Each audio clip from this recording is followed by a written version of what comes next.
सुप्रभात। मैं गीतांजलि लेके आई हूँ नॉन स्टॉप खबरें बाइन टाइम्स की ओर से। बेरूत विस्फोट, बड़े पैमाने पर विस्फोट के बाद लेबनानी सर्वेक्षण तबाही, जिसमें कम से कम 100 लोग मारे गए। बेरूत के निवासियों ने बुधवार को पूरी तरह से तबाही के एक दृश्य के लिए जागते हुए बंदरगाह पर एक बड़े विस्फोट के एक दिन बाद लेबनान की राजधानी में सदमे की लहरें भेजी।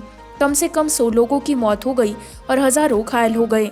अभी भी बंदरगाह से उठ रहा था, जहां एक विशाल प्रवाह अनाज सिलोस बिखर गया था। माजोर शहर की सड़कें मलबे और क्षतिग्रस्त वाहनों से अटी पड़ी थी और इमारत के फासलों को उड़ा दिया गया था। शहर भर के अस्पतालों में रात भर ऐसे लोगों का इंतजार किया गया था जो अपने प्रियजनों के लापता होने या घायल होने की खबरें पोस्ट कर रहे थे।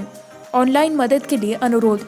लेबनानी रेड क्रॉस के साथ एक अधिकारी ने कहा कि कम से कम 100 लोग मारे गए और 4000 से अधिक लोग घायल हो गए। अधिकारी जॉर्ज केटाने ने कहा कि टोल और बढ़ सकता है। यह स्पष्ट नहीं हो सका कि विस्फोट किस वजह से हुआ। जो सामने आया, एक आग लगने से शुरू हुआ है और एक भूकंप से बल से मारा गया है।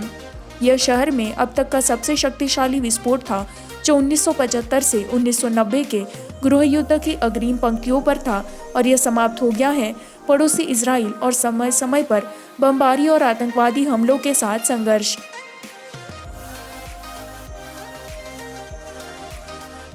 मध्य प्रदेश के सीएम शिवराज सिंह चौहान ने कोविड-19 से ठीक होने के बाद अस्पताल से छुट्टी दे दी।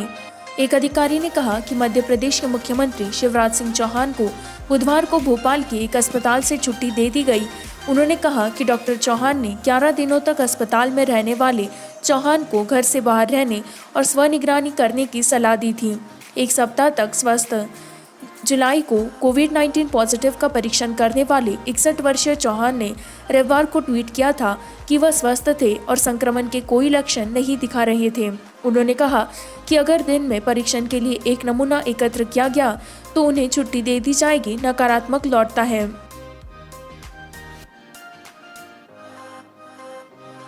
सदियों का इंतजार खत्म, राम मंदिर के बाद बोले पीएम मोदी भूमि पूजन।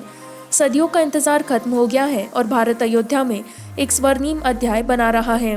प्रधानमंत्री नरेंद्र मोदी ने बुधवार को यहां एक राम मंदिर का भूमि पूजन करने के बाद कहा जय राम के साथ अपने भाषण को पूरा करते हुए प्रधानमंत्री ने बताया, रामलला के लिए एक भव्य मंदिर का निर्माण किया जाएगा, जो कि शिशु राम थे, जो वर्षों से एक अस्थायी तंबू में रह रहे थे। कई लोगों ने राम मंदिर के लिए बलिदान दिया। मैं उन सभी को अपना सम्मान देता हूँ। प्रधानमंत्री ने कहा कि मंदिर के भूमि पूजन समारोह के बाद, जहां कई धर्माभिमानी हिंदुओं का मानना है कि भगवान राम का जन्म हुआ था, यह संदेश देते हुए कि राम हर जगह है, राम सभी के है, मोदी ने कहा कि मंदिर भारत की समृद्ध विरासत का प्रतीक है और मानवता के सभी के लिए एक प्रेरणा होगी। भगवान राम के अस्तित्व को मिटाने के लिए पर्याप्त प्रयास वह हमारे दिलों में रहते हैं और हमारी संस्कृति का आधार है। मोदी ने कहा, सामाजिक सद्भाव भगवान राम के शासन का मुख्य सिद्धांत था।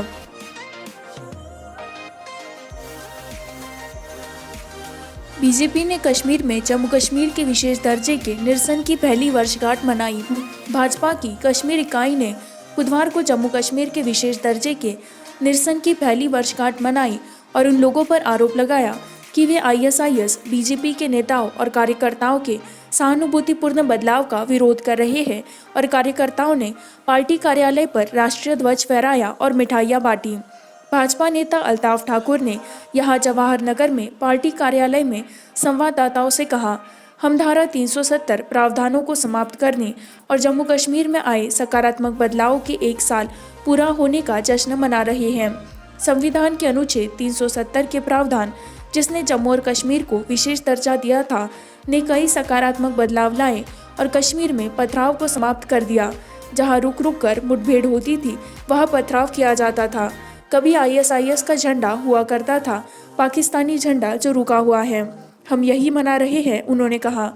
कश्मीर में कुछ राजनीतिक दलों ने बुधवार को काला दिवस मनाया। ठाकुर ने कहा कि वे आईएसआईएस के हमदर्द थे।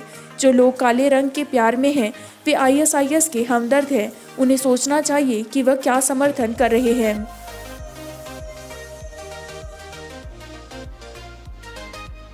उबर को टेक उत्पाद टीमों के विस्तार के लिए भारत में 140 और इंजीनियरों को नियुक्त करना है। उबर ने बुधवार को कहा कि वह राइडर और driver growth, delivery, market place, customer service, digital payments, risk and compliance, safety and security जैसे क्षेत्रों में अत्याधुनिक उत्पादों के निर्माण के लिए बेंगलुरु और हैदराबाद में अपनी टेक टीमों के लिए 140 और इंजीनियरों की भर्ती कर रहा है। वित्त प्रौद्योगिकी ये विस्तार योजनाएं गतिशीलता और वितरण को एक अधिक सुलभ बनाने के लिए अपनी दृष्टि के अनुरूप है और दुनिया भर के हजारों शहरों में परिवहन की रीढ़ बनने के लिए एक बयान में कहा गया है। हाल ही में जयराम वलियूर ने वरिष्ठ निदेशक के रूप में काम पर रखा था। अपनी वैश्विक वित्त प्रौद्योगिकी टीम का नेतृत्व करे जो कई भौगोलिक क्षेत्रों में फैली हुई है। उन्होंने इससे पहले 14 वर्षों के लिए अमेज़न के लिए काम किया, जहां वह भारत के विकास केंद्र के बूटस्ट्रैपिंग और स्केलिंग के लिए जिम्मेदार थे। उन्होंने परिवहन, नए विक्रेता पंजीकरण और पहचान सत्यापन के लिए टीमों का नेतृत्व भी किया, बयान में कहा गया है। दिल्ली के सीएम केजरीवाल ने राम मंदिर के अवसर पर देश को दी बधाई। दिल्ली के मुख्यमंत्री अरविंद केजरीवाल ने बुधवार को अयोध्या में राम मंदिर के भूमि पूजन के अवसर पर पूरे देश को बधाई दी। प्रधानमंत्री नरेंद्र मोदी वहां राम मंदिर का शिलान्यास करने के लिए अयोध्या में है। पूरे देश को बधाई। देश भूमि के अवसर पर हम भगवान राम का आशीर्वाद प्राप्त करना जारी रख सकते हैं। उनके आशीर्वाद से हमारे देश को भूख, अशिक्षा और गरीबी से छुटकारा मिलेगा और भारत दुनिया का सबसे शक्तिशाली देश बन सकता है। आने वाले समय में दुनिया के लिए रास्ता। जय श्री राम, जय बजरंगबली, केजरीवाल ने विदेश संदेश में कहा।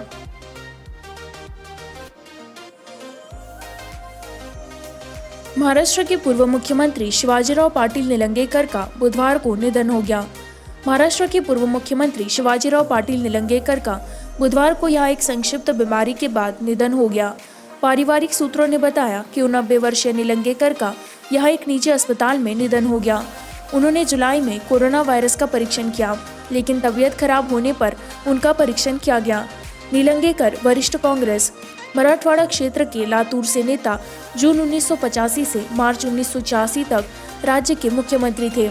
उन्होंने 1985 में एमडी परीक्षा के परिणाम में धोखाधड़ी के आरोपों के बाद बॉम्बे हाईकोर्ट द्वारा उनके खिलाफ सख्ती बरतने के बाद पद से इस्तीफा दे दिया था, अपनी बेटी और उनके दोस्त की मदद करने के लिए। निलंगेकर को जुलाई में कोरोना वायरस के लिए सकारात्मक परीक्षण किया गया और उपचार के लिए पुणे स्थानांतरित कर दिया गया। पुणे के अस्पताल में डॉक्टरों ने कहा कि उनकी मृत्यु हो गई। उन्हें कार्डियक अरेस्ट के साथ तीव्र क्रोनिक रीनल फेलियर हुआ।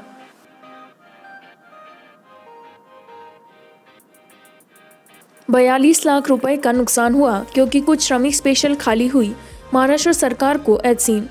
महाराष्ट्र सरकार ने बुधवार को बॉम्बे हाईकोर्ट को बताया कि उसने लगभग ₹42 लाख का नुकसान उठाया क्योंकि पिछले महीने कोविड-19 की महामारी के बीच फंसे हुए प्रवासी श्रमिकों को उनके मूल राज्यों में फेरी करने के लिए व्यवस्थित की गई ज़्यादातर श्रमिक स्पेशल ट्रेनें खाली चली गईं।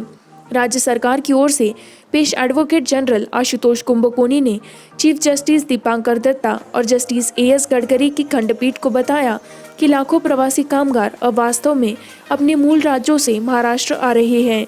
ये याचिका एक याचिका पर सुनवाई कर रही थी। एक शहर आधारित ट्रेड यूनियन निकाय भारतीय व्यापार संघ के केंद्र द्वारा दायर महाराष्ट्र में फंसे हुए प्रवासी श्रमिकों की दुर्दशा पर चिंता जताते हुए पिछले महीने कहा गया था, राज्य सरकार ने हजारों प्रवासी श्रमिकों को फेरी देने के लिए गाड़ियों की व्यवस्था की, लेकिन केवल 3,551 लोग गाड़ियों में सवार हुए। राज्य सरकार ने लगभग ₹42 लाख का नुकसान उठाया, उन्होंने कहा।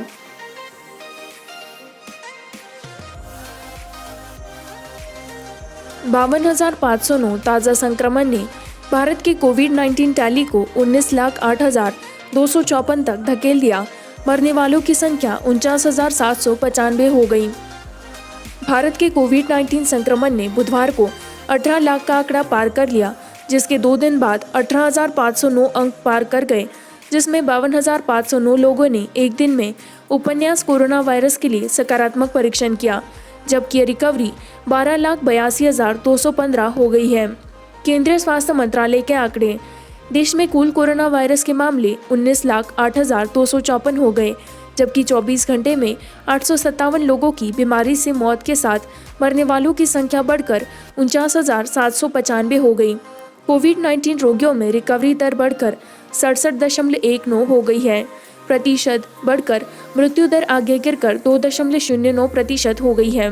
डेटा में कहा गया है, वर्तमान में देश में कोरोना वायरस संक्रमण के 5,86,244 सक्रिय मामले हैं, जो कुल केस लोड के 30.72% योगदान करते हैं।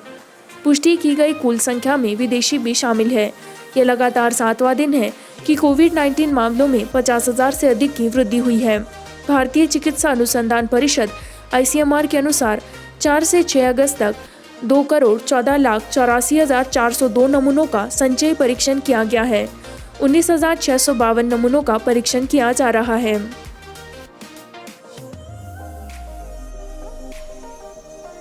सुशांत सिंह की मौत के पीछे का सच सामने आना चाहिए, SC ने कहा। CBI जांच को केंद्र ने दी छूट। सुप्रीम कोर्ट ने बुधवार को कहा कि प्रतिभाशाली कलाकार सुशांत सिंह राजपूत की मौत के पीछे की सच्चाई सामने आनी चाहिए। भले ही केंद्र ने सूचित किया कि उसने मामले में CBI जांच के लिए बिहार सरकार की सिफारिश स्वीकार कर ली है। न्यायमूर्ति की पीठ ऋषिकेश रॉय ने महाराष्ट्र, बिहार और राजपूत के पिता कृष्ण किशोर सिंह को बॉलीवुड अभिनेत्री रिया चक्रवर्ती की याचिका पर 3 दिनों के भीतर जवाब दाखिल करने का निर्देश दिया, जो पटना से मुंबई तक राजपूत की आत्महत्या का आरोप लगाते हुए प्राथमिकी के हस्तांतरण की मांग कर रही है। अदालत, जिसने अगले सप्ताह सुनवाई के लिए मामला पोस्ट किया, उन्होंने मुंबई पुलिस को निर्देश दिया कि वह राजपूत की मौत के मामले में अब तक की गई जांच की स्थिति रिपोर्ट पेश करे। 34 साल की उम्र में राजपूत उपनगरीय बांद्रा में अपने अपार्टमेंट की छत से लटके पाए गए 14 जून को मुंबई में, और उसके बाद से मुंबई पुलिस विभिन्न कोणों को ध्यान में रखते हुए मामले की जांच कर रही है। केंद्र की ओर से पेशकश सॉलिसिटर जनरल तुषार मेहता ने कहा, ऐसा लगता है कि बिहार सरकार की सिफारिश को स्वीकार कर लिया गया है और मामला CBI को स्थानांतरित कर दिया गया है। इसी के साथ मैं संवाददाता गीतांजलि आपसे विदा लेती हूँ। इसी तरह की नॉनस्टॉप खबरों को जारी रखने के लिए बाइन टाइम्स हिंदी को लाइक करें, सब्सक्राइब करें, शेयर करें।